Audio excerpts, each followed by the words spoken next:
بچه‌ها سلام، امیدوارم هر جا هستین عالی و سر حال باشین.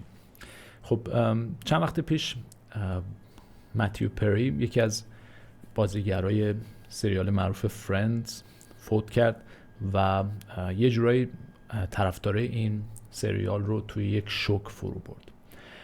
یکی از اتفاقاتی که افتاد این بود که هیچ کدوم از کست یا هیچ کدوم از 5 نفر دیگری که همراه متیو پری توی سریال بازی میکردن اینها ریاکشن خیلی خاصی نشون ندادن. یه چند وقتی توی سکوت بودن و نهایتاً هم چند روز پیش یک بیانیه دست جمعی صادر کردن. اما اولین کسی که بیانیه مستقل داده آقای مت لبلانک هست که نقش جویی رو توی سریال بازی میکنه.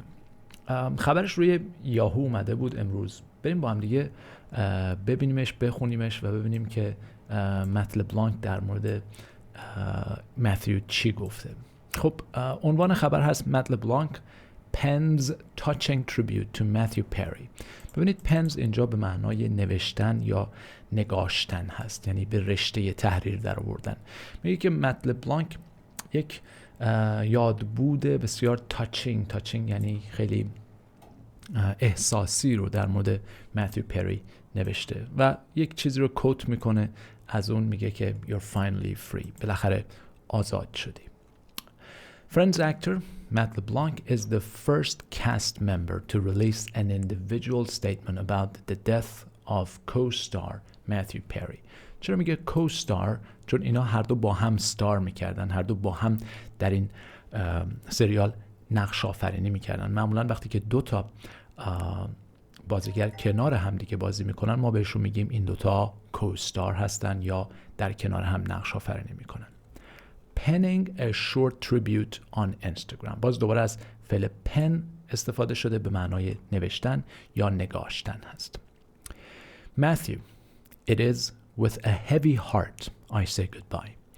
با قلبی سنگین یا قلبی مالامال از غصه و غم با تو خداحافظی میکنم. The post begins. پست اینجوری شروع میشه. The times we had together are honestly among the favorite times of my life. It was an honor to share this stage with you and to call you my friend. میگه که اون زمانهایی که ما با هم داشتیم صادقانه بخوام بگم جزء بهترین وقت‌ها یا بهترین زمانهای زندگی من هستن.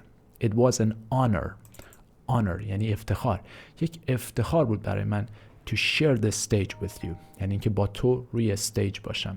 And to call you my friend و تو رو دوستم خطاب بکنم. LeBlanc continued with a sentiment that nodded to Perry's battles over the years.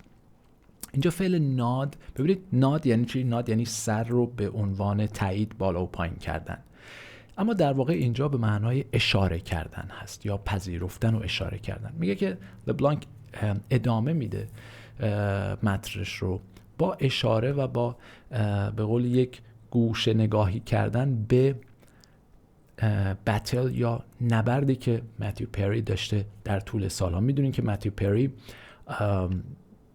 دچار اعتیاد به الکل، اعتیاد به مواد مخدر بوده و در واقع زندگی شخصی بسیار خوبی نداشته و دوستانش در واقع اون 5 نفر دیگه که با هم دیگه در سریال فرندز بازی میکردن خیلی بهش کمک میکردن و خیلی سعی میکردن که در واقع از این نجات پیدا بکنه. ببینیم در ادامه لبلانک چی میگه. I will always smile when I think of you and I'll never forget you.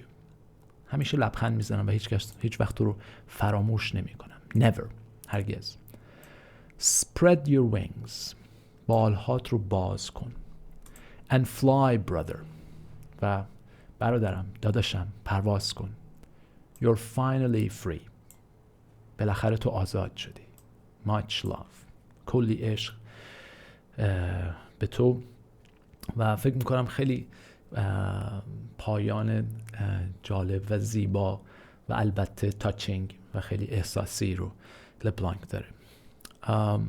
امیدوارم براتون جالب بوده باشه این پست کوتاه از سایت خبری یاهو. دوست دارم نظراتتون رو بهم بگین که شما احساستون در مورد فرندز چی هست؟ آیا شما هم به قولی فرندز باز هستین یا نه و چه احساسی داشتین از اینکه خبر فوت آقای پری رو شنیدین؟ موفق باشین، ببینمتون.